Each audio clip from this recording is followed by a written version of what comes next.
오늘 본문도 어제 이어서 이 베드로의 설교를 다루고 있습니다.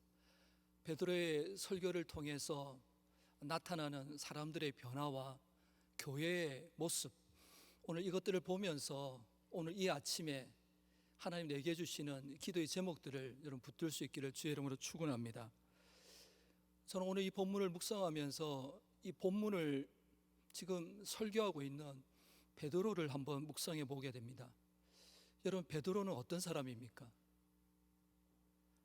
예수님께서 많은 무리들 가운데 이 베드로를 부르실 때 베드로의 직업이 어부였습니다.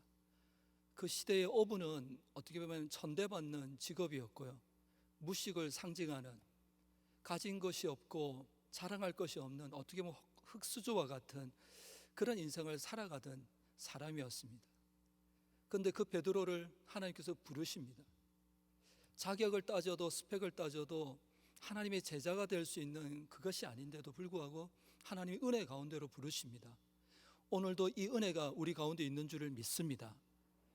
여러분, 이 은혜 속에서 베드로가 가지고 있는 성격도 어떻게 보면 성품도 굉장히 다혈질입니다. 그럼 어떻게 보면 부정적으로 표현해질 수 있는 그런 성격입니다. 그런데 오늘 하나님께서는 이 베드로를 제자로 삼으십니다.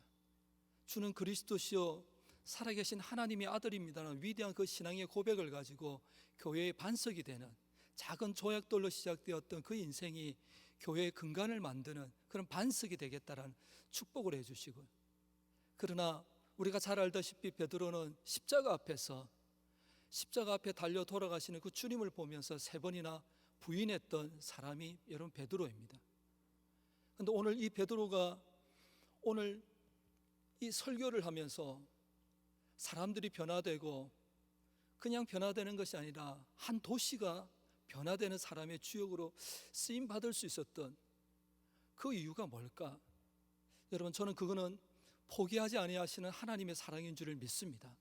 한 사람이 세워지기까지, 한 사람이 쓰임 받기까지, 한 사람이 주님의 손에 붙들려서 쓰임 받기까지 포기하지 아니하시는 하나님의 사랑이 있었기 때문에 그렇다고 저는 믿습니다. 네가 나를 사랑하느냐? 실패했던 베드로에게 저주하고 멸시하고 십자가의 능력을 체험했지만, 누렸지만 정작 십자가 앞에 돌아가시는 그 주님을 바라볼 때는 모든 것들을 부인하고 멸시하며 떠나갔던 그 베드로를 포기하지 아니하시고 먼저 찾아가셔서 네가 나를 사랑하느냐고 물으셨던, 포기하지 아니하시는 그 하나님의 사랑으로 저와 여러분이 여기에 있는 줄을 믿습니다.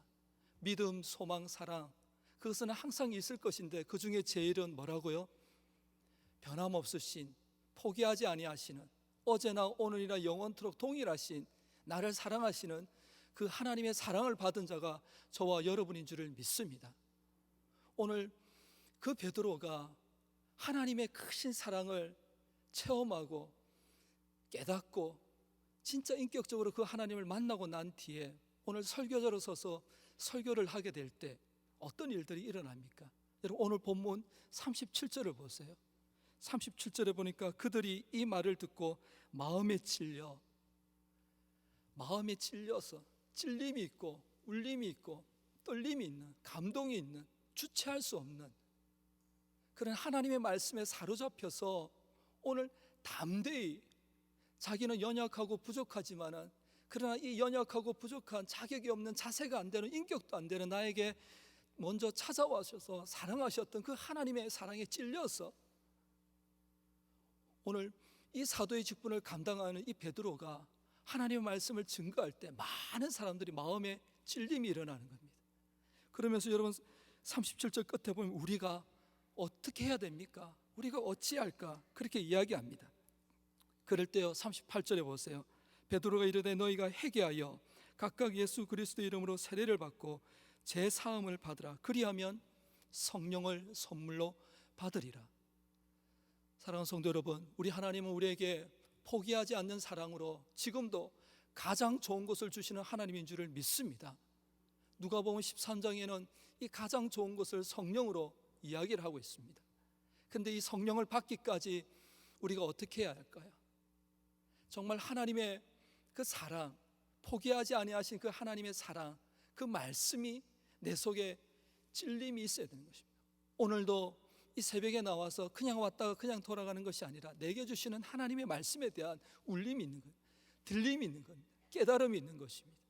그럴 때 그것이 성령의 음성이고 성령의 그 인도하심 속에서 오늘 하루도 우리가 살아갈 때 내 삶이 성령께서 인도하시는 삶이 되는 줄을 믿습니다. 양쪽으로 부어지는 충만함이 아니라 그 깨달음으로 인도하심으로 내가 느껴질 때, 고백해질 때 그것이 성령 충만함인 줄을 믿습니다. 오늘도 성령님과 함께 동행하는 저와 여러분의 삶이 되시기를 주의 이름으로 축원합니다. 오늘 이런 약속은요, 39절에 보니까 너희와 너희 자녀와 모든 먼데 사람 곧 주 우리 하나님이 얼마든지 부르시는 자들에게 하신 것이다. 이 말씀을 듣는 이 시대의 초대교회 사람들뿐만 아니라 이 약속은 변함이 없다라는 것입니다. 그래서 오늘 저와 여러분도 이 삶을 살 수 있다라는 것입니다. 하나님이 주시는 말씀에 대해서 사랑을 깨닫고 난 뒤에 내 속에 회개가 일어나고 주체할 수 없는, 부끄럽지 아니하는 그 눈물을 통하여서 하나님이 세례를 받고, 여러분 세례를 받는다는 그 의미가 뭡니까? 이제는 더 이상 내 중심의 삶이 아니라 진짜 하나님의 중심의 삶을 살겠습니다. 변화된 삶을 이야기합니다. 그러면서 오늘 이 말씀이 40절에 보니까요, 또 여러 말로 확증하며 권하여 이르되 너희가 이 패역한 세대에서 구원을 받으라니. 여러분 41절에 보게 되면 그 말을 받은 사람들은 다 세례를 받았다라고 이야기합니다. 그리고 세례를 받은 사람의 수가 3천이라고 성경은 기록하고 있습니다. 이 시대의 예루살렘의 인구가요 2만 명으로 이렇게 보고 있습니다. 2만 명 가운데 3천 명이 베드로의 이 설교를 들을 때 마음에 찔림이 있고 사람들이 세례를 받으면서 예수 그리스도를 나의 구주로 고백하면서 이제는 이전의 삶이 아니라 그런 중 누구든지 그리스도 안에 있으면 새로운 피조물이라, 누구든지 이 말씀의 찔림과 변화들이 일어나는 것입니다. 한 도시가 성시화되어서 가는 것입니다. 한 사람의 하나님이 포기하지 않는 그 사랑을 체험하고 그 속에 성령의 도우심을 입어서 살아가려고 몸부림쳐 갈 때 하나님께서 함께하여 주셔서 한 도시도 변화시킨다는 것입니다. 사랑하는 성도 여러분, 사랑과 행복의 초대가 진행 중에 있습니다.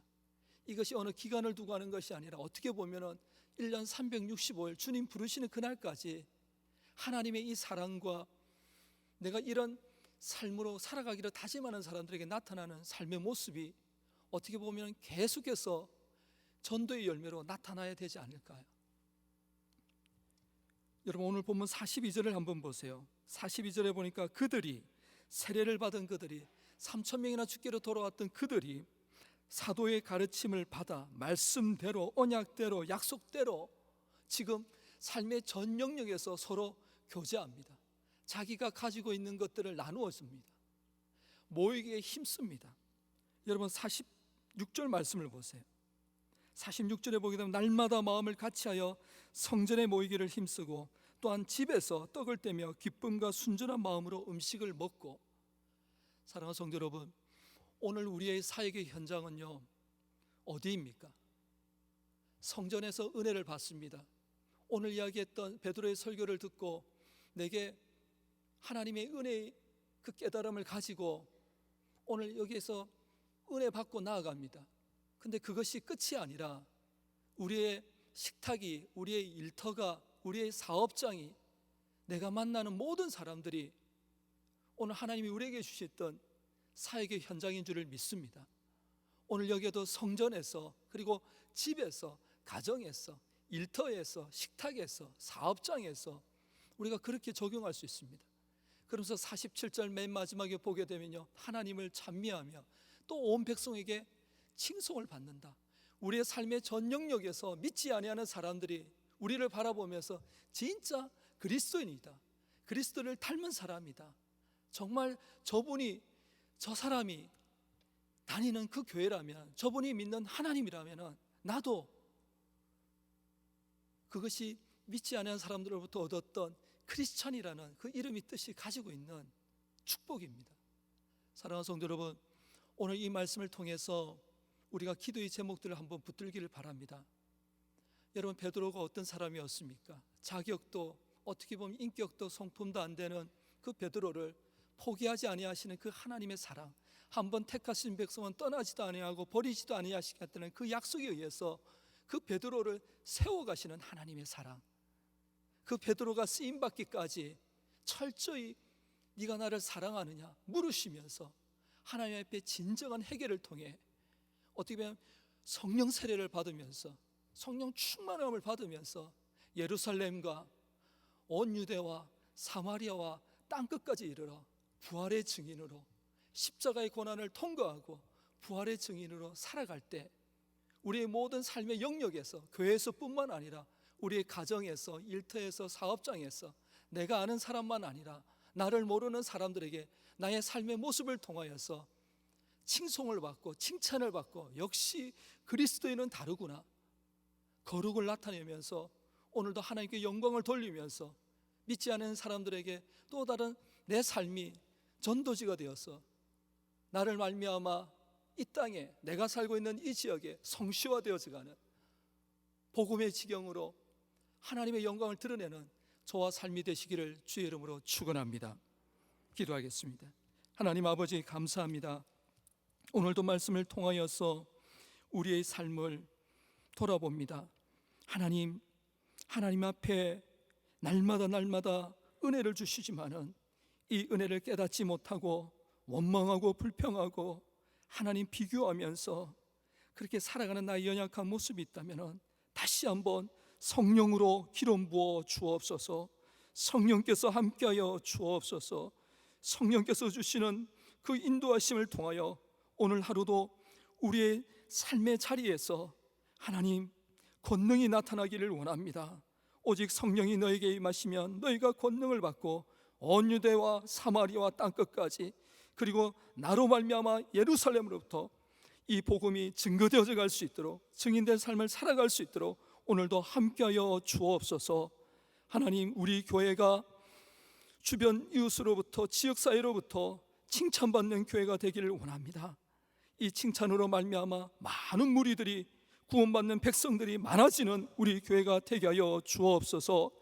하나님, 1만 가정, 3만 성도, 10만 하나님 선교, 100만 전파라는 비전을 가지고 하나님 구원의 방주의 역할을 감당해가는 우리 교회가 되게 하여 주옵소서. 이 가운데 사행초가 진행 중입니다. 우리 성도들, 작정한 사람들, 한 영혼들, 우리를 끝까지 사랑하셨던 그 하나님의 사랑으로 섬기며 돌아볼 때 구원의 열매를 맺을 수 있도록 주님 도와주옵소서. 우리 모든 성도들 간증의 주인공이 될 수 있도록 역사하여 주옵소서. 이 교회를 이끌어가는 우리 목사님 늘 영육간에 강건하게 하여 주시고 오늘도 어느 곳에 있든지 간에 주의 영광 가운데 성령의 역사들이 나타나는 강단이 되게 하여 주옵소서. 신원을 강건케 하여 주옵소서. 피곤치 않게 하여 주옵소서. 날마다 독수리와 날개치며 같은 새 힘으로 사역을, 사명을 감당해가는 우리 목사님 되게 하여 주옵소서. 주님 부르시는 그날까지 이 포도원 교회가 그렇게 쓰임받는 교회가 되게 하여 주옵소서.